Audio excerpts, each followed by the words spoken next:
News top 9ಗೆ ಸ್ವಾಗತ. ನಾನು ಸೌಮ್ಯ ಹೆಗಡೆ. ದೇವರ ಭೂಮಿಯಲ್ಲಿ ಹಿಮ ಸುನಾಮಿ ಅಪ್ಪಳಿಸಿದ್ದು ಹೇಗೆ? ಹಿಮ ಪ್ರವಾಹ ಉಗ್ರ ರೂಪ ಸೃಷ್ಟಿಸಿರೋ ಅವಾಂತರಗಳು ಏನು? ಭೀಕರ ಪ್ರವಾಹದಲ್ಲಿ ಕಣ್ಮರೆಯಾದವರೆಷ್ಟು, ಮೃತಪಟ್ಟವರೆಷ್ಟು? ಬೆಂಗಳೂರಿನಲ್ಲಿ ಕುರುಬರ ಕಹಳೆ ಮುಳುಗಿದ್ದು ಹೇಗೆ? ಸರ್ಕಾರಕ್ಕೆ ಶ್ರೀಗಳು ಕೊಟ್ಟ ವಾರ್ನಿಂಗ್ ಏನು? ಸಿಲಿಕಾನ್ ಸಿಟಿಯಲ್ಲಿ ಚಿರತೆ ಪ್ರತ್ಯಕ್ಷವಾಗಿದ್ದು ಎಲ್ಲಿ? ಹಿಮ ಪ್ರವಾಹದ ದಾಳಿಗೆ ಬೆಚ್ಚಿಬಿದ್ದ ದೇವರ ಭೂಮಿ, 150 ಜನ ನಾಪತ್ತೆ, ಪವರ್ ಪ್ರಾಜೆಕ್ಟ್ ಸರ್ವನಾಶ, ಧೌಲಿಗಂಗಾ ನದಿ ಸೃಷ್ಟಿಸಿರೋ ಅವಾಂತರಗಳು ಏನು? ಇದೆಲ್ಲವನ್ನ ನೋಡೋಣ ಹಿಮ ಸುನಾಮಿ ನ್ಯೂಸ್ ಟಾಪ್ 9ನಲ್ಲಿ.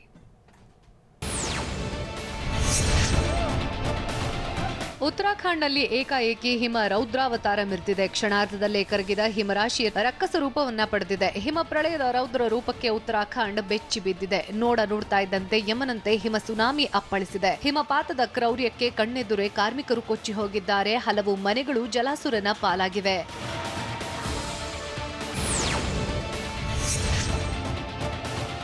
ಉತ್ತರಾಖಂಡ್ನ ಚಮೋಲಿ ಜಿಲ್ಲೆಯ ರೇಣಿ ಗ್ರಾಮದ ಬಳಿ ಭಾರೀ ಹಿಮಕುಸಿತದಿಂದಾಗಿ ರಿಷಿಗಂಗಾ ಪವರ್ ಪ್ರಾಜೆಕ್ಟ್ಗೂ ಹಿಮ ಸುನಾಮಿ ಶಾಕ್ ನೀಡಿದೆ. ಪ್ರವಾಹ ಅಪ್ಪಳಿಸುವ ಹೊಡೆತಕ್ಕೆ ಎಲ್ಲವೂ ಕೊಚ್ಚಿ ಹೋಗಿದೆ. ಹಿಮ ಪ್ರಳಯದ ಡೆಡ್ಲಿ ರೂಪಕ್ಕೆ ಉತ್ತರಾಖಂಡ್ನ ಜನ ಬೆಚ್ಚಿ ಬಿದ್ದಿದ್ದಾರೆ. ದಡದ ಮೇಲೆ ನಿಂತಿದ್ದ ಜನ ಭಯಾನಕ ದೃಶ್ಯ ನೋಡಿ ಕಂಗಾಲಾಗಿದ್ದಾರೆ.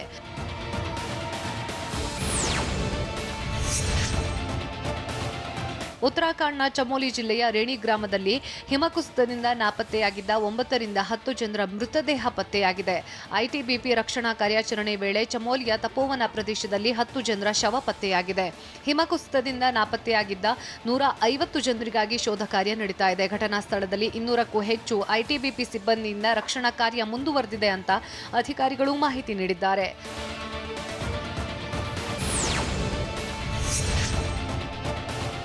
ಚಮೋಲಿ ಜಿಲ್ಲೆಯ ರೇಣಿ ಗ್ರಾಮದಲ್ಲಿ ಸಂಭವಿಸಿದ ಭಾರೀ ಹಿಮಕುಸಿತದಿಂದಾಗಿ ಧೌಲಿಗಂಗಾ ನದಿ ರಕ್ಕಸ ರೂಪ ತಳೆದಿತ್ತು. ಹಿಮ ಪ್ರಳಯದ ರೌದ್ರ ನರ್ತನಕ್ಕೆ ಈವರೆಗೆ ಸುಮಾರು 100 ರಿಂದ 150 ಜನ ನಾಪತ್ತೆಯಾಗಿದ್ದಾರೆ. ಘಟನಾ ಸ್ಥಳಕ್ಕೆ ಎಸ್ಡಿಆರ್ಎಫ್, ಐಟಿಬಿಪಿ ಸಿಬ್ಬಂದಿ ಆಗಮಿಸಿದ್ದು ಸಮರೋಪಾದಿಯಲ್ಲಿ ರಕ್ಷಣಾ ಕಾರ್ಯವನ್ನ ನಡೆಸಿದ್ದಾರೆ.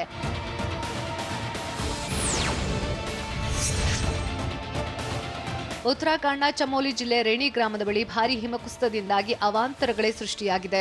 ಹಿಮಕುಸಿತದಿಂದ ಧೌಲಿಗಂಗಾ ನದಿಯಲ್ಲಿ ಏಕಾಏಕಿ ಪ್ರವಾಹ ಉಂಟಾಗಿ ಗ್ರಾಮಗಳತ್ತ ನೀರು ನುಗ್ಗಿದೆ. ಧೌಲಿಗಂಗಾ ನದಿಯ ಕಡುಕೋಪಕ್ಕೆ ನದಿ ಪಾತ್ರದಲ್ಲಿದ್ದ ಹಲವು ಮನೆಗಳು ಕಣ್ಮರೆಯಾಗಿದ್ದು 2 ಸೇತುವೆಗಳು ಪ್ರವಾಹದಲ್ಲಿ ಕೊಚ್ಚಿ ಹೋಗಿವೆ ಎನ್ನಲಾಗಿದೆ.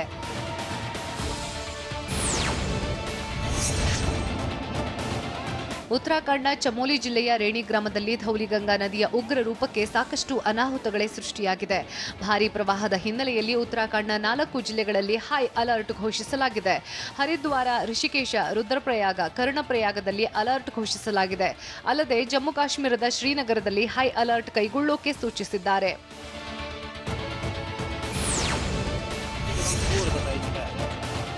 ರೇಣಿ ಗ್ರಾಮದ ಬಳಿ ಭಾರೀ ಹಿಮಕುಸಿತದಿಂದಾಗಿ ಸಾಕಷ್ಟು ಅವಾಂತರ ಸೃಷ್ಟಿಯಾಗಿದ್ದು, ಭಾರೀ ಹಿಮಕುಸಿತದಿಂದ ಧೌಲಿಗಂಗಾ ನದಿಯಲ್ಲಿ ಪ್ರವಾಹ ಉಂಟಾಗಿ ಜನ ಬೆಚ್ಚಿ ಬಿದ್ದಿದ್ದಾರೆ. ಘಟನೆಯ ಸ್ಥಳಕ್ಕೆ 250ಕ್ಕೂ ಹೆಚ್ಚು ಐಟಿಬಿಪಿ ಸಿಬ್ಬಂದಿ ಎಂಟ್ರಿ ಕೊಟ್ಟಿದ್ದು, ಪ್ರವಾಹದಲ್ಲಿ ಕೊಚ್ಚಿ ಹೋಗಿರೋರ ಪತ್ತೆಗೆ ಶೋಧ ಕಾರ್ಯ ನಡೆಸುತ್ತಿದ್ದಾರೆ. ಅಲ್ಲದೆ ನದಿ ಪಾತ್ರದ ಜನರನ್ನ ಸುರಕ್ಷಿತ ಸ್ಥಳಕ್ಕೆ ಸ್ಥಳಾಂತರ ಮಾಡಲಾಗ್ತಾ ಇದೆ.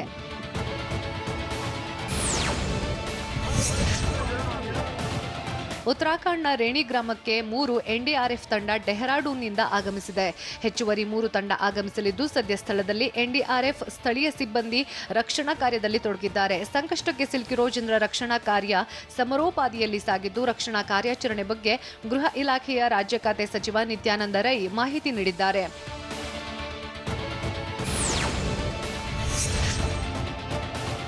ಉತ್ತರಾಖಂಡ್ನಲ್ಲಿ ಹಿಮಕುಸಿತದಿಂದಾಗಿ ದಿಢೀರ್ ಪ್ರವಾಹ ಉಂಟಾಗಿ ರಿಷಿಗಂಗಾ ಯೋಜನೆಯ ಪವರ್ ಪ್ರಾಜೆಕ್ಟ್ಗೂ ಹಾನಿಯಾಗಿದೆ. ಅಲಕ್ನಂದಾ ನದಿ ಪಾತ್ರದ ಗ್ರಾಮಗಳು ಮುಳುಗುವ ಭೀತಿ ಹಿನ್ನೆಲೆಯಲ್ಲಿ ಗ್ರಾಮಸ್ಥರ ಸ್ಥಳಾಂತರಕ್ಕೆ ಜಿಲ್ಲಾಡಳಿತ ಸೂಚನೆ ನೀಡಿತ್ತು. ಇನ್ನು ಚಮೋಲಿ ಪೊಲೀಸರು ಸ್ಥಳಕ್ಕೆ ಎಂಟ್ರಿ ಕೊಟ್ಟಿದ್ದು, ಗ್ರಾಮಸ್ಥರ ಸ್ಥಳಾಂತರ ಕಾರ್ಯ ನಡೀತಾ ಇದೆ.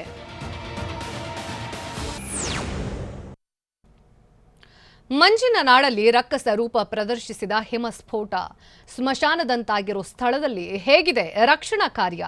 ಹಿಮಪಾತ ದುರಂತದ ಬಗ್ಗೆ ಪ್ರಧಾನಿ ಮೋದಿ ಹೇಳಿದ್ದೇನು? ಇದೆಲ್ಲವನ್ನ ನೋಡೋಣ ಹಿಮ ಪ್ರವಾಹ ನ್ಯೂಸ್ ಟಾಪ್ 9ನಲ್ಲಿ. ಉತ್ತರಾಖಂಡ್ನಲ್ಲಿ ಏಕಾಏಕಿ ಸಂಭವಿಸಿದ ಭಾರೀ ಹಿಮಪಾತದಿಂದಾಗಿ ವಿಷ್ಣುಘಡದಲ್ಲಿರೋ ಪೀಪಲ್ಕೋಟಿ ಪವರ್ ಪ್ರಾಜೆಕ್ಟ್ಗೂ ಹಾನಿ ಆಗೋ ಸಾಧ್ಯತೆ ಇದೆ. ಭಾರೀ ಪ್ರಮಾಣದಲ್ಲಿ ನೀರು ಹರಿತಾ ಇರೋದ್ರಿಂದ ಅಪಾಯ ಎದುರಾಗಿದೆ. ಎನ್ಟಿಪಿಸಿ ಪ್ರಾಜೆಕ್ಟ್ನಲ್ಲಿ 120 ಜನರು ಕೊಚ್ಚಿ ಹೋಗಿರುವ ಶಂಕೆ ಕೂಡ ವ್ಯಕ್ತವಾಗಿದೆ.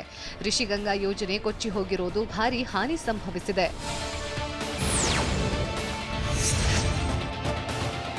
ಉತ್ತರಾಖಂಡ್ನಲ್ಲಿ ಹಿಮಕುಸಿತಕ್ಕೆ ದಿಢೀರ್ ಪ್ರವಾಹದಿಂದಾಗಿ ರಕ್ಷಣಾ ಕಾರ್ಯಾಚರಣೆಗಾಗಿ ಭಾರತೀಯ ಸೇನೆ ಎಂಟ್ರಿ ಕೊಟ್ಟಿದೆ. 2 MiG-17, 3 ಧ್ರುವ ಚಾಪರ್ ಹಾಗೂ ರಕ್ಷಣಾ ತಂಡಗಳನ್ನು ರವಾನಿಸಲಾಗಿದೆ. ಪ್ರವಾಹ ಪೀಡಿತ ಪ್ರದೇಶದಲ್ಲಿ ಸುಮಾರು 600 ಸೈನಿಕರು ರಕ್ಷಣಾ ಕಾರ್ಯಕ್ಕೆ ಇಳಿಯಲಿದ್ದಾರೆ. ಈಗಾಗಲೇ ರಕ್ಷಣಾ ಕಾರ್ಯದಲ್ಲಿ ತೊಡಗಿರೋ 200ಕ್ಕೂ ಹೆಚ್ಚು ಇಂಡೋ ಟಿಬೇಟಿಯನ್ ಗಡಿ ಪೊಲೀಸರಿಂದಲೂ ಸಾಥ್ ನೀಡಲಾಗ್ತಾ ಇದೆ.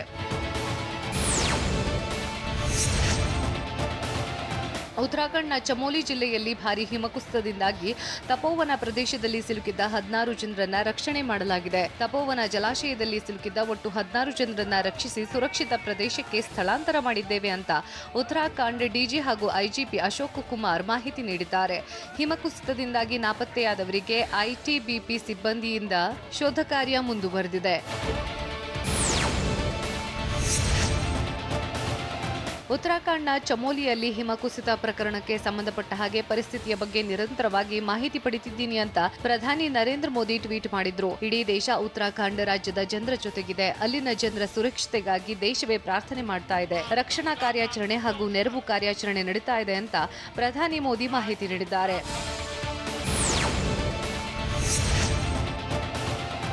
ಉತ್ತರಾಖಂಡ್ನ ಚಮೋಲಿ ಜಿಲ್ಲೆಯಲ್ಲಿ ಹಿಮಕುಸಿತ ವಿಚಾರಕ್ಕೆ ಸಂಬಂಧಿಸಿದಂತೆ ಕೇಂದ್ರ ಸರ್ಕಾರ ಎಲ್ಲಾ ರೀತಿಯ ಸಹಕಾರವನ್ನ ಕೊಡಲಿದೆ ಅಂತ ಕೇಂದ್ರ ಗೃಹ ಖಾತೆ ಸಚಿವ ಅಮಿತ್ ಶಾ ಹೇಳಿದ್ದಾರೆ. ಇನ್ನು ಎನ್ಡಿಆರ್ಎಫ್ನ 3 ತಂಡಗಳು ಸ್ಥಳಕ್ಕೆ ತೆರಳಿವೆ. ಉತ್ತರಾಖಂಡ್ನ ಸಿಎಂ ತ್ರಿವೇಂದ್ರ ಸಿಂಗ್ ರಾವತ್ ಜೊತೆ ಚರ್ಚಿಸಿದ್ದೇನೆ ಎಂದರು.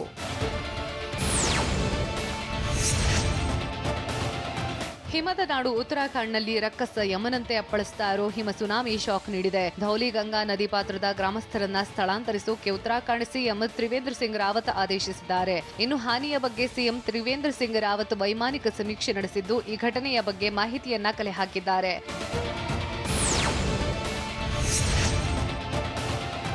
ಉತ್ತರಾಖಂಡ್ನ ಚಮೋಲಿ ಜಿಲ್ಲೆಯ ರೈಣಿ ಗ್ರಾಮದಲ್ಲಿ ಹಿಮಕುಸಿತ ಪ್ರಕರಣಕ್ಕೆ ಸಂಬಂಧಪಟ್ಟ ಹಾಗೆ ಎಲ್ಲಾ ರೀತಿಯ ರಕ್ಷಣಾ ಕಾರ್ಯಗಳನ್ನು ಕೈಗೊಳ್ಳಲಾಗ್ತಾ ಇದೆ ಅಂತ ಉತ್ತರಾಖಂಡ್ ಸಿಎಂ ತ್ರಿವೇಂದ್ರ ಸಿಂಗ್ ರಾವತ್ ಹೇಳಿದ್ರು. ನದಿ ಪಾತ್ರದ ಗ್ರಾಮಸ್ಥರನ್ನ ತೆರವುಗೊಳಿಸ್ತೀವಿ. ಪರಿಸ್ಥಿತಿ ನಿಭಾಯಿಸೋಕೆ ಸರ್ಕಾರ ಎಲ್ಲಾ ಕ್ರಮಗಳನ್ನ ಕೈಗೊಳ್ತಾ ಇದೆ. ಈಗಾಗಲೇ 100 ರಿಂದ 150 ಜನರು ನಾಪತ್ತೆಯಾಗಿರೋ ಬಗ್ಗೆ ಮಾಹಿತಿ ಇದೆ ಅಂತ ಹೇಳಿದ್ದಾರೆ.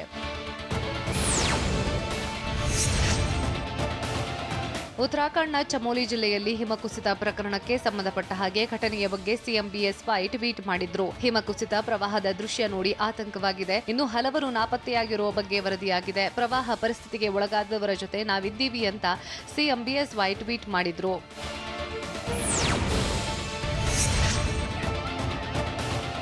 ಉತ್ತರಾಖಂಡ್ನ ಚಮೋಲಿ ಜಿಲ್ಲೆಯಲ್ಲಿ ಹಿಮಕುಸಿತ ಪ್ರಕರಣಕ್ಕೆ ಸಂಬಂಧಪಟ್ಟ ಹಾಗೆ ವಿಪಕ್ಷ ನಾಯಕ ಸಿದ್ದರಾಮಯ್ಯ ಟ್ವೀಟ್ ಮಾಡಿದ್ದಾರೆ. ಹಿಮಕುಸಿತದಿಂದ ಉತ್ತರಾಖಂಡ್ನಲ್ಲಿ ಪ್ರವಾಹ ದುರದೃಷ್ಟಕರ. ಎಲ್ಲರೂ ಸುರಕ್ಷಿತವಾಗಿರಲಿ ಅಂತ ಪ್ರಾರ್ಥಿಸ್ತೀನಿ. ಈ ಸಂದರ್ಭದಲ್ಲಿ ಅಲ್ಲಿನ ಜನ ಧೈರ್ಯಶಾಲಿಗಳಾಗಬೇಕು. ಸಿಎಲ್ಪಿ ನಾಯಕ ಸಿದ್ದರಾಮಯ್ಯ ಹೀಗಂತ ಟ್ವೀಟ್ ಮಾಡಿದ್ದಾರೆ. ರಾಜಧಾನಿಯಲ್ಲಿ ಕುರುಬರ ರಣಕಹಳೆ ಮುಳುಗಿದ್ದು ಹೇಗೆ? ಸಿದ್ದು ವಿರುದ್ಧ ನಾಯಕರು ಬೆಂಕಿ ಉಗುಳಿದ್ದು ಹೇಗಿತ್ತು?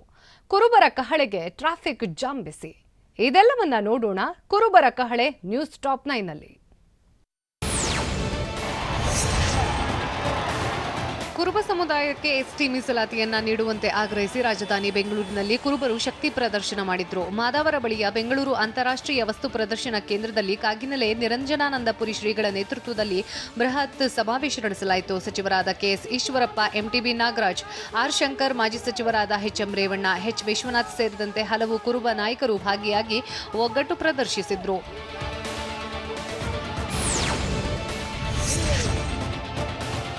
ಕುರುಬ ಸಮುದಾಯಕ್ಕೆ ಎಸ್ಟಿ ಮೀಸಲಾತಿ ಆಗ್ರಹಿಸಿ ಜನವರಿ 15ರಂದು ಕಾಗಿನೆಲೆ ನಿರಂಜನಾನಂದಪುರಿ ಶ್ರೀಗಳ ನೇತೃತ್ವದಲ್ಲಿ ಕಾಗಿನೆಲೆಯಿಂದ ಪಾದಯಾತ್ರೆ ಆರಂಭವಾಗಿತ್ತು. ಸುದೀರ್ಘ 20 ದಿನಗಳ ಪಾದಯಾತ್ರೆ ಫೆಬ್ರವರಿ 4ರಂದು ಬೆಂಗಳೂರಿನ ಫ್ರೀಡಂ ಪಾರ್ಕ್ ಅನ್ನು ತಲುಪಿತ್ತು. ಇಂದು ತುಮಕೂರು ರಸ್ತೆ ಬೆಂಗಳೂರು ಅಂತಾರಾಷ್ಟ್ರೀಯ ವಸ್ತು ಪ್ರದರ್ಶನ ಕೇಂದ್ರದಲ್ಲಿ ಸಮಾವೇಶ ನಡೆದಿದ್ದು ಲಕ್ಷಾಂತರ ಜನರು ಭಾಗಿಯಾಗಿದ್ದರು.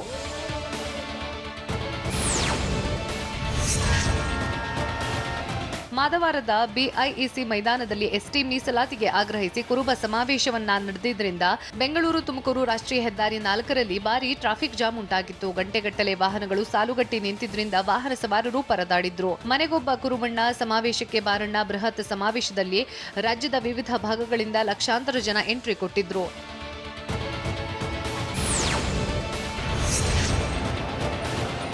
ಎಸ್ಟಿ ಮೀಸಲಾತಿಗೆ ಆಗ್ರಹಿಸಿ ನಡೆಸ್ತಾ ಇರೋ ಕುರುಬರ ಪಾದಯಾತ್ರೆಗೆ ಆರ್ಎಸ್ಎಸ್ ಹಣ ನೀಡಿದೆ ಅಂತ ಹೇಳ್ತಾರೆ. ಈ ಹೇಳಿಕೆಯಿಂದ ತುಂಬಾ ನೋವಾಗಿದೆ ಅಂತ ಕುರುಬ ಸಮಾವೇಶದಲ್ಲಿ ಕೆಎಸ್ ಈಶ್ವರಪ್ಪ ಹೇಳಿದ್ರು. ಈ ಮಾತುಗಳನ್ನ ಹೇಳಿದ ವ್ಯಕ್ತಿ ವಾಪಸ್ ತೆಗೆದುಕೊಳ್ಳಬೇಕು ಅಂತ ಸಿದ್ದರಾಮಯ್ಯ ಅವರಿಗೆ ಸಚಿವ ಕೆಎಸ್ ಈಶ್ವರಪ್ಪ ಪರೋಕ್ಷ ಟಾಂಗ್ ನೀಡಿದ್ರು. ಈ ವೇಳೆ ಸಮಾವೇಶದಲ್ಲಿ ಭಾಗಿಯಾಗಿದ್ದ ಕೆಲವರು ಘೋಷಣೆ ಕೂಗಿದ್ರು.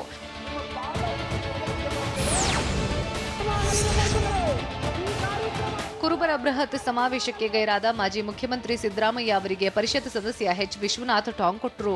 ನಮ್ಮ ಸಮುದಾಯ ಒಬ್ಬರನ್ನ ಮುಖ್ಯಮಂತ್ರಿ ಮಾಡಿತ್ತು, ಆದರೆ ಇಂದು ಅವರೇ ಈ ಸಮಾವೇಶಕ್ಕೆ ಬಂದಿಲ್ಲ. ಇದರಿಂದ ನಮ್ಮ ಸಮುದಾಯಕ್ಕೆ ನೋವಾಗಿದೆ. ನಮ್ಮ ಸಮುದಾಯ ಅವರಿಗೆ ತನುಮನ ಧನ ಅರ್ಪಿಸಿತ್ತು. ಇದು ರಾಜಕೀಯ ಅಜೆಂಡಾ ಅಲ್ಲ, ಸಮುದಾಯದ ಹೋರಾಟ ಅಂತ ಮಾಜಿ ಸಿಎಂ ಸಿದ್ದರಾಮಯ್ಯ ಹೆಸರು ಹೇಳದೆ ಪರೋಕ್ಷವಾಗಿ ವಾಗ್ದಾಳಿ ನಡೆಸಿದ್ದಾರೆ.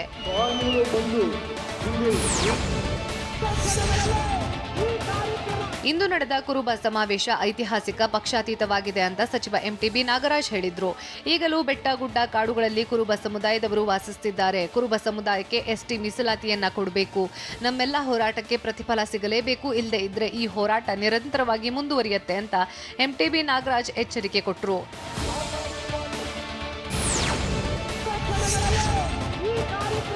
ನಾವೀಗ ಬೆಂಗಳೂರು ಗಡಿಗೆ ಬಂದಿದ್ದೇವೆ. ಹೆಚ್ಚು ಕಡಿಮೆ ಆದರೆ ಬೆಂಗಳೂರು ಪ್ರವೇಶ ಮಾಡ್ತೀವಿ ಅಂತ ಮಾಜಿ ಸಚಿವ ಬಂಡೆಪ್ಪ ಕಾಶೆಂಪುರ್ ಸರ್ಕಾರಕ್ಕೆ ಎಚ್ಚರಿಕೆ ನೀಡಿದ್ದಾರೆ. ಇನ್ನು ಕುರುಬರಿಗೆ ಎಸ್ಟಿ ಮೀಸಲಾತಿ ನೀಡಬೇಕು. ಕಾಡು ಕುರುಬ, ಜೇನು ಕುರುಬ ಎಸ್ಟಿಯಲ್ಲಿದ್ದಾರೆ. ಕುರುಬರಿಗೆ ಎಸ್ಟಿ ಮೀಸಲಾತಿ ನೀಡಬೇಕು ಅಂತ ದೇವರಾಜ್ ಅರಸು ಅವರು ಕೇಂದ್ರಕ್ಕೆ ಶಿಫಾರಸು ಮಾಡಿದ್ರು. ಆದರೆ ಸಮುದಾಯದ ಸಚಿವರು ಈ ಬಗ್ಗೆ ಗಮನ ಹರಿಸಲಿ, ಸಚಿವ ಸಂಪುಟದಲ್ಲಿ ಈ ಬಗ್ಗೆ ಒತ್ತಾಯಪಡಿಸಲಿ ಅಂತ ಕಾಶೆಂಪುರ ಆಗ್ರಹ ಮಾಡಿದ್ರು.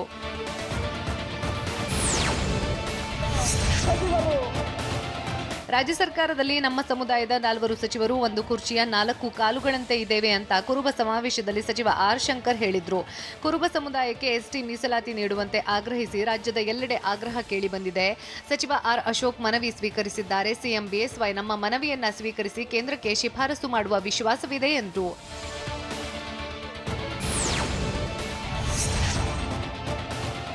ಕುರುಬರ ಬೃಹತ್ ಸಮಾವೇಶಕ್ಕೆ ಸರ್ಕಾರದ ಪ್ರತಿನಿಧಿಯಾಗಿ ಸಚಿವ ಆರ್ ಅಶೋಕ್ ಮನವಿ ಸ್ವೀಕರಿಸಿದ್ರು. ಕಾಗಿನೆಲೆ ಪೀಠದ ನಿರಂಜನಾನಂದ ಪುರಿ ಶ್ರೀಗಳಿಗೆ ಶಾಲು ಹೊದಿಸಿ ಸಚಿವ ಅಶೋಕ್ ಸನ್ಮಾನ ಮಾಡಿದ್ರು. ಬಳಿಕ ಮಾತನಾಡಿದ ಸಚಿವ ಆರ್ ಅಶೋಕ್, ಸಿಎಂ ಬಿಎಸ್ವೈ ಪ್ರತಿನಿಧಿಯಾಗಿ ನಾನು ಬಂದಿದ್ದೇನೆ. ಹೋರಾಟಗಾರರ ಮನವಿ ಸ್ವೀಕರಿಸಿ ಬನ್ನಿ ಅಂತ ಸಿಎಂ ಹೇಳಿದ್ರು. ನೀವು ಏನೇನು ತಿಳಿಸಬೇಕು ಅಂತ ಅನ್ಕೊಂಡಿದ್ದೀರೋ ಅದನ್ನೆಲ್ಲ ಸಿಎಂ ಬಿಎಸ್ವೈಗೆ ಮಾಹಿತಿ ನೀಡ್ತೀನಿ ಅಂತ ಸಚಿವ ಆರ್ ಅಶೋಕ್ ಹೇಳಿದ್ರು. ಕುರುಬ ಸಮಾವೇಶದಲ್ಲಿ ಶ್ರೀಗಳ ರೋಷಾಗ್ನಿ. ಕಾಗಿನೆಲೆ ನಿರಂಜನಾನಂದ ಪುರಿ ಕೊಟ್ಟ ವಾರ್ನಿಂಗ್ ಏನು? ಸಿಸಿಬಿ ಕಚೇರಿಗೆ ತುಪ್ಪದ ಬೆಡಗಿ ಎಂಟ್ರಿ ಕೊಟ್ಟಿದ್ದು ಯಾಕೆ? ಇದೆಲ್ಲವನ್ನ ನೋಡೋಣ ಬೆಂಗಳೂರು ನ್ಯೂಸ್ ಟಾಪ್ 9ನಲ್ಲಿ.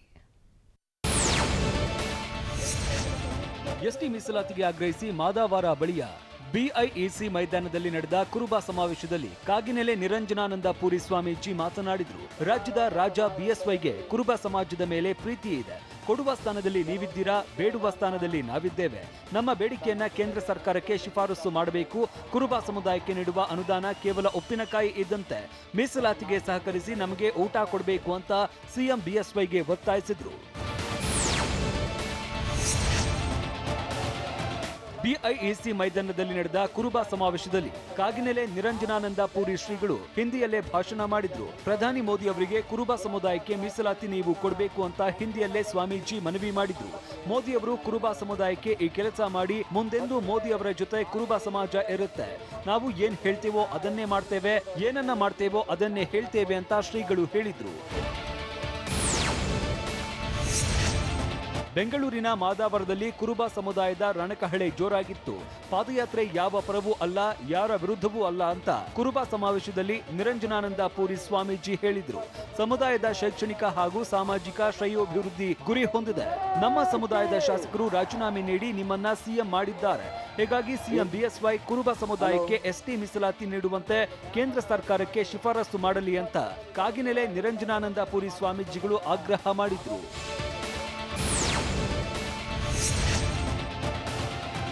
ಮೀಸಲಾತಿಗಾಗಿ ಸಮುದಾಯಗಳಿಂದ ಹೋರಾಟ ವಿಚಾರಕ್ಕೆ ಸಂಬಂಧಪಟ್ಟಂತೆ ಬೆಂಗಳೂರಲ್ಲಿ ಡಿಸಿಎಂ ಅಶ್ವಥ್ ನಾರಾಯಣ್ ಪ್ರತಿಕ್ರಿಯಿಸಿದ್ರು. ಎಲ್ಲಾ ಸಮುದಾಯದಲ್ಲಿನೂ ಹಿಂದುಳಿದವರು ಇರ್ತಾರೆ. ಆಯಾ ಸಮುದಾಯಕ್ಕೆ ತನ್ನದೇ ಆದ ಬೇಡಿಕೆಗಳು ಇರುತ್ತೆ. ಮುಖ್ಯಮಂತ್ರಿ ಬಿಎಸ್ ಯಡಿಯೂರಪ್ಪ ವೈಜ್ಞಾನಿಕವಾಗಿ ಪರಿಶೀಲಿಸುವುದಾಗಿ ಹೇಳಿದ್ದಾರೆ.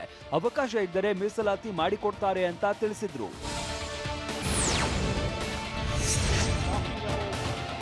ವಿಧಾನ ಪರಿಷತ್ ಸಭಾಪತಿ ಸ್ಥಾನಕ್ಕೆ ಚುನಾವಣೆ ವಿಚಾರಕ್ಕೆ ಸಂಬಂಧಪಟ್ಟಂತೆ ಬೆಂಗಳೂರಲ್ಲಿ ಡಿಸಿಎಂ ಡಾಕ್ಟರ್ ಅಶ್ವಥ್ ನಾರಾಯಣ್ ಪ್ರತಿಕ್ರಿಯಿಸಿದರು.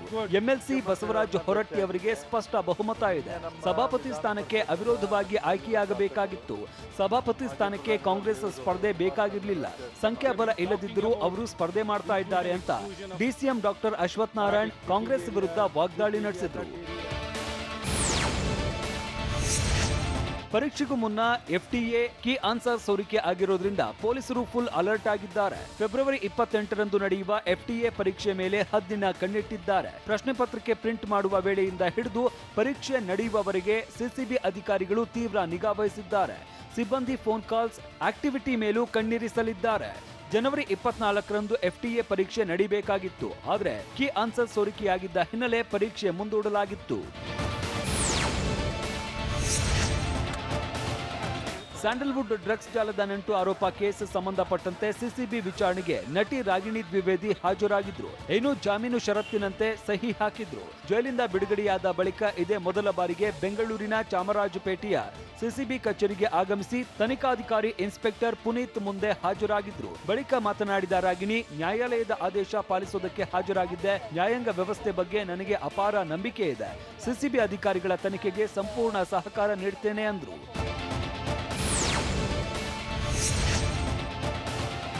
ಶಶಿಕಲಾ ನಟರಾಜನ್ ನಾಳೆ ತಮಿಳುನಾಡಿಗೆ ತೆರಳಲಿದ್ದಾರೆ ಅಂತ ದೇವನಹಳ್ಳಿ ತಾಲೂಕಿನ ಕೂಡಗುರ್ಕಿ ರೆಸಾರ್ಟ್ ಬಳಿ ಟಿಟಿವಿ ದಿನಕರನ್ ಹೇಳಿದ್ರು. ರೆಸಾರ್ಟ್ನಿಂದ ರಸ್ತೆ ಮಾರ್ಗವಾಗಿ ತಮಿಳುನಾಡಿಗೆ ತೆರಳಲಿದ್ದಾರೆ.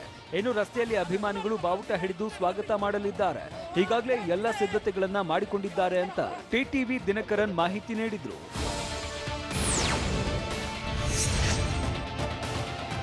ಬೆಂಗಳೂರಿನ ಕೆಂಗೇರಿ ಬಳಿ ಚಿರತೆ ಪ್ರತ್ಯಕ್ಷವಾಗಿರುವುದು ಜನರ ನಿದ್ದೆಗೆಡಿಸಿದೆ. ಮನೆಯಿಂದ ಹೊರಬರೋದಕ್ಕೆ ಜನ ಹೆದರುತ್ತಾ ಇದ್ದಾರೆ. ಯಶವಂತಪುರ ವಿಧಾನಸಭಾ ಕ್ಷೇತ್ರದ ಭೀಮನಕುಪ್ಪೆಯಲ್ಲಿ ನಾಯಿಯ ಮೇಲೆ ಚಿರತೆ ದಾಳಿ ಮಾಡಿದೆ. ಸ್ಥಳೀಯ ನಿವಾಸಿಗಳು ಪ್ರಾಣ ಕೈಯಲ್ಲಿ ಹಿಡಿದು ಜೀವನ ಸಾಗಿಸ್ತಾ ಇದ್ದಾರೆ.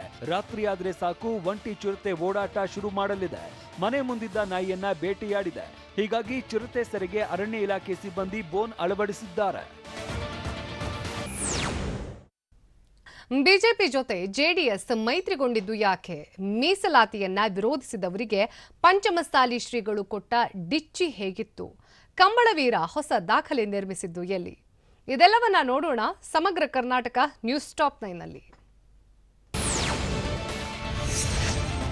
ವಿಧಾನ ಪರಿಷತ್ ಸಭಾಪತಿ ಸ್ಥಾನಕ್ಕೆ ಬಿಜೆಪಿ ಹಾಗೂ ಜೆಡಿಎಸ್ ಮೈತ್ರಿ ಮಾಡಿಕೊಂಡಿದ್ದೇವೆ ಅಂತ ರಾಮನಗರ ಜಿಲ್ಲೆ ಚನ್ನಪಟ್ಟಣ ತಾಲೂಕಿನ ಗೌಡಕೆರೆ ಗ್ರಾಮದಲ್ಲಿ ಮಾಜಿ ಸಿಎಂ ಎಚ್.ಡಿ. ಕುಮಾರಸ್ವಾಮಿ ಹೇಳಿದ್ರು. ಅದನ್ನ ಬಿಟ್ಟು ಬೇರೆ ರೀತಿ ಬಿಜೆಪಿ ಜೊತೆ ಹೊಂದಾಣಿಕೆ ಇಲ್ಲ. ವಿಷಯಾಧಾರಿತವಾಗಿ ರಾಜ್ಯದ ಅಭಿವೃದ್ಧಿಗೆ ಮೈತ್ರಿ ಆಗ್ತೇವೆ. ಜನವಿರೋಧಿ ನೀತಿ ವಿರುದ್ಧ ಎಂದಿಗೂ ರಾಜ್ಯ ಆಗುವುದಿಲ್ಲ ಅಂತ ಮಾಜಿ ಸಿಎಂ ಎಚ್.ಡಿ. ಕುಮಾರಸ್ವಾಮಿ ಮಾಹಿತಿ ನೀಡಿದ್ರು. ರಾಜ್ಯದಲ್ಲಿ ಜಾತಿ ರಾಜಕೀಯದ ಬಗ್ಗೆ ಸೂಕ್ಷ್ಮವಾಗಿ ಗಮನಿಸುತ್ತಿದ್ದೇನೆ ಅಂತ ರಾಮನಗರ ಜಿಲ್ಲೆ ಚನ್ನಪಟ್ಟಣ ತಾಲೂಕಿನ ಗೌಡಗೆರೆ ಗ್ರಾಮದಲ್ಲಿ ಮಾಜಿ ಸಿಎಂ ಎಚ್.ಡಿ. ಕುಮಾರಸ್ವಾಮಿ ಹೇಳಿದ್ರು. ಧಾರ್ಮಿಕ ಗುರುಗಳೇ ತಮ್ಮ ಸಮುದಾಯದ ಪರವಾಗಿ ಹೋರಾಟ ಮಾಡ್ತಿದ್ದಾರೆ. ಇದು ದಾರಿ ತಪ್ಪುವ ಮುನ್ನ ಸರ್ಕಾರ ಎಚ್ಚರ ವಹಿಸಬೇಕು. ಗುರುಗಳ ಭಾವನೆಗೂ ಸರ್ಕಾರ ಗೌರವ ನೀಡಲಿ. ಈ ನಿಟ್ಟಿನಲ್ಲಿ ಸರ್ಕಾರ ಸೂಕ್ತ ಕ್ರಮ ವಹಿಸಬೇಕಿದೆ ಅಂದ್ರು. ಪಂಚಮಸಾಲಿ ಸಮುದಾಯವನ್ನ 2ಎಗೆ ಸೇರಿಸುವಂತೆ ಪ್ರತಿಭಟನೆ ವಿಚಾರಕ್ಕೆ ಸಂಬಂಧಿಸಿದಂತೆ ತುಮಕೂರು ಜಿಲ್ಲೆ ಶಿರಾದಲ್ಲಿ ಜಯ ಮೃತ್ಯುಂಜಯ ಶ್ರೀ ಮಾತನಾಡಿದ್ರು. ವಿನಾಕಾರಣ ಕೆಲವು ಸಮುದಾಯವನ್ನ ಎತ್ತಿಕಟ್ಟುವ ಕೆಲಸವನ್ನ ಕೆಲ ರಾಜಕಾರಣಿಗಳು ಮಾಡ್ತಿದ್ದಾರೆ. ನಾವು ಬೇರೆ ಯಾವುದೇ ಸಮುದಾಯದ ಮೀಸಲಾತಿ ಕೇಳ್ತಿಲ್ಲ. ಬೇರೆಯವರ ಮೀಸಲಾತಿ ಕಿತ್ತುಕೊಳ್ಳುವ ಪ್ರಯತ್ನ ಮಾಡ್ತಿಲ್ಲ. ಈ ಹಿಂದೆ ಉಳಿದ ಪಂಗಡಗಳಿಗೆ ಕೊಟ್ಟಾಗ ಏಕೆ ಸುಮ್ಮನಿದ್ದೀರಿ? ಪಂಚಮಸಾಲಿಗರು ಬೇಡಿಕೆ ಇಟ್ಟಾಗ ಮಾತ್ರ ಏಕೆ ವಿರೋಧ ಅಂತ ಶ್ರೀಗಳು ಗುಡುಗಿದ್ರು. ಕೇಂದ್ರದ ಕೃಷಿ ತಿದ್ದುಪಡಿ ಕಾಯ್ದೆ ವಿರೋಧಿಸಿ ಅನ್ನದಾತರ ಹೋರಾಟ ಮುಂದುವರೆದಿದೆ. ರೈತರ ಹೋರಾಟಕ್ಕೆ ಕೇಂದ್ರ ಸರ್ಕಾರ ತಕ್ಷಣ ಸ್ಪಂದಿಸಬೇಕು ಅಂತ ಬೆಳಗಾವಿಯಲ್ಲಿ ಕೆಪಿಸಿಸಿ ಕಾರ್ಯಾಧ್ಯಕ್ಷ ಸತೀಶ್ ಹೇಳಿದ್ರು. ರೈತರು ಕೃಷಿ ತಿದ್ದುಪಡಿ ಕಾಯ್ದೆಗಳನ್ನು ವಿರೋಧಿಸುತ್ತಿದ್ದಾರೆ. ಕೇಂದ್ರ ಸರ್ಕಾರ ಹಠ ಹಿಡಿಯುವುದು ಸರಿಯಲ್ಲ. ನಾವು ಹೋರಾಟಕ್ಕೆ ಬೆಂಬಲವನ್ನ ನೀಡಿದ್ದೇವೆಯಷ್ಟೇ. ಹೋರಾಟದ ಪ್ಲಾನ್ ಮಾಡಿದ್ದು ರೈತ ಸಂಘಟನೆಗಳು. ನಮಗೂ ಅದಕ್ಕೂ ಸಂಬಂಧವಿಲ್ಲ ಅಂತ ಸತೀಶ್ ಜಾರಕಿಹೊಳಿ ಹೇಳಿದ್ರು. ಪ್ರಿಯತಮಿಗೆ ಮನಸೋ ಇಚ್ಛೆ ಚಾಕುವಿನಿಂದ ಇರಿದಿದ್ದ ಪಾಗಲ್ ಪ್ರೇಮಿಯನ್ನ ಬೆಂಗಳೂರಿನ ನಂದಿನಿ ಲೇಔಟ್ ಠಾಣೆ ಪೊಲೀಸರು ಬಂಧಿಸಿದ್ದಾರೆ. ಪಾಗಲ್ ಪ್ರೇಮಿ ದೀಪಕ್ಗೆ ಖಾಕಿ ಕೋಣ ತೊಡಿಸಲಾಗಿದೆ. 2 ವರ್ಷದಿಂದ ಯುವತಿಯನ್ನ ಪ್ರೀತಿಸುತ್ತಿದ್ದ ದೀಪಕ್ ಆಗಸ್ಟ್ನಲ್ಲಿ ಬ್ರೇಕಪ್ ಆಗಿತ್ತು. ಹೀಗಾಗಿ ಫೋನ್ ಕಾಲ್ ಮಾಡಿ ಹಿಂಸೆ ನೀಡಿದ್ದ. ಕಳೆದ 15 ದಿನಗಳ ಹಿಂದೆ ಯುವತಿ ಮನೆ ಬಳಿ ಗಲಾಟೆ ಮಾಡಿದ್ದ. ಬೈಕ್ನಲ್ಲಿ ಹೋಗ್ತಿದ್ದಾಗ ಯುವತಿಗೆ ಚಾಕು ಇರಿದು ಜೂಟಾಗಿದ್ದ. ಜನವರಿ 25ರಂದು ನಂದಿನಿ ಲೇಔಟ್ ಠಾಣೆಯಲ್ಲಿ ಯುವತಿ ಪೋಷಕರು ದೂರು ದಾಖಲಿಸಿದ್ರು. ಯಾದಗಿರಿ ಜಿಲ್ಲೆಯ ಸುರಪುರ ತಾಲೂಕಿನ ನಗನೂರಿನಲ್ಲಿರುವ ಶರಣಬಸವೇಶ್ವರ ದಾಸೋಹ ಮಠದ ಪೀಠಾಧ್ಯಕ್ಷರು ಪೀಠ ತ್ಯಾಗ ಮಾಡಿದ್ದಾರೆ. ಪೀಠಾಧ್ಯಕ್ಷ ಶ್ರೀಗಳಾದ ಶರಣಪ್ಪ ಶರಣರು ಪೀಠ ತ್ಯಜಿಸಿದ್ದಾರೆ. ಪೀಠ ತ್ಯಾಗದ ದಿಢೀರ್ ನಿರ್ಧಾರ ಕೈಗೊಂಡಿದ್ದು ಅನಾರೋಗ್ಯ ಕಾರಣ ನೀಡಿ ಸುರಪುರ ತಹಶೀಲ್ದಾರ್ಗೆ ಪತ್ರ ರವಾನಿಸಿದ್ದಾರೆ. ಶ್ರೀಗಳ ನಿರ್ಧಾರಕ್ಕೆ ಮಠದ ಭಕ್ತರು ಕೂಡ ಶಾಕ್ ಆಗಿದ್ದಾರೆ. ರಾಮನಗರ ಜಿಲ್ಲೆ ಕನಕಪುರ ತಾಲೂಕಿನ ದೊಡ್ಡ ಮುದುವಾಡಿ ಗ್ರಾಮದ ಸಮೀಪ ಕಾಡಾನೆಗಳು ಪ್ರತ್ಯಕ್ಷವಾಗಿದೆ. ಗ್ರಾಮದ ಸಮೀಪವೇ 2 ಕಾಡಾನೆಗಳು ಬೀಡು ಬಿಟ್ಟಿವೆ. ಸ್ಥಳಕ್ಕೆ ಅರಣ್ಯ ಇಲಾಖೆ ಅಧಿಕಾರಿಗಳು ಭೇಟಿ ನೀಡಿ ಪರಿಶೀಲನೆ ನಡೆಸಿದ್ರು. ಕಾಡಾನೆಗಳನ್ನ ಅರಣ್ಯಕ್ಕೆ ಓಡಿಸಲು ಸಿಬ್ಬಂದಿ ಹರಸಾಹಸ ಪಟ್ಟರು. ಕಾಡಾನೆಗಳ ಕಾಟಕ್ಕೆ ಗ್ರಾಮಸ್ಥರು ಕಂಗಾಲಾಗಿದ್ದಾರೆ. ಕರಾವಳಿಯ ಜನಪದ ಕ್ರೀಡೆ ಕಂಬಳದಲ್ಲಿ ಹೊಸ ದಾಖಲೆ ನಿರ್ಮಾಣವಾಗಿದೆ. 9.15 ಸೆಕೆಂಡ್ಗಳಲ್ಲಿ 100 ಮೀಟರ್ ಓಡಿ ಬೈಂದೂರಿನ ವಿಶ್ವನಾಥ್ ಹೊಸ ರೆಕಾರ್ಡ್ ಮಾಡಿದ್ದಾರೆ. ಮಂಗಳೂರಿನ ಕಿನ್ನಿಗೋಳಿ ಸಮೀಪದ ಐಕಳದಲ್ಲಿ ಕಂಬಳ ಆಯೋಜಿಸಿದ್ರು. ಕಂಬಳದ ಉಸೇನ್ ಬೋಲ್ಟ್ ಎಂದು ಖ್ಯಾತರಾಗಿದ್ದ ಶ್ರೀನಿವಾಸ್ ಗೌಡ ದಾಖಲೆಯನ್ನ ವಿಶ್ವನಾಥ್ ಉಡಿಸ್ ಮಾಡಿದ್ದಾರೆ. ಪ್ರೇಮಿಗಳ ದಿನಕ್ಕೆ ಪೊಗರು ಹುಡುಗನ ಹಾಡುಗಳ ದರ್ಬಾರ್ ಶುರುವಾಗಲಿದೆ. ಫೆಬ್ರವರಿ 14ಕ್ಕೆ ಪೊಗರು ಆಡಿಯೋ ರಿಲೀಸ್ಗೆ ಪ್ಲಾನ್ ಮಾಡಿದ್ದಾರೆ. ದಾವಣಗೆರೆಯಲ್ಲಿ ಆಡಿಯೋ ಬಿಡುಗಡೆ ಬಗ್ಗೆ ನಟ ಧ್ರುವ ಸರ್ಜಾ ಸ್ಪಷ್ಟನೆ ನೀಡಿದ್ದಾರೆ. ಸೋಷಿಯಲ್ ಮೀಡಿಯಾದಲ್ಲಿ ಈ ಬಗ್ಗೆ ಹಂಚಿಕೊಂಡಿರೋ ಧ್ರುವ ಸರ್ಜಾ ಫೆಬ್ರವರಿ 19ರಂದು ಸಿನಿಮಾ ಕೂಡ ರಿಲೀಸ್ ಆಗಲಿದೆ ಅಂತ ಹೇಳಿದ್ರು. ಇದು ಈ ಹೊತ್ತಿನ ನ್ಯೂಸ್ ಟಾಪ್ 9. ನಿರಂತರ ಸುದ್ದಿಗಾಗಿ ನೋಡ್ತಾ ಇರಿ TV9.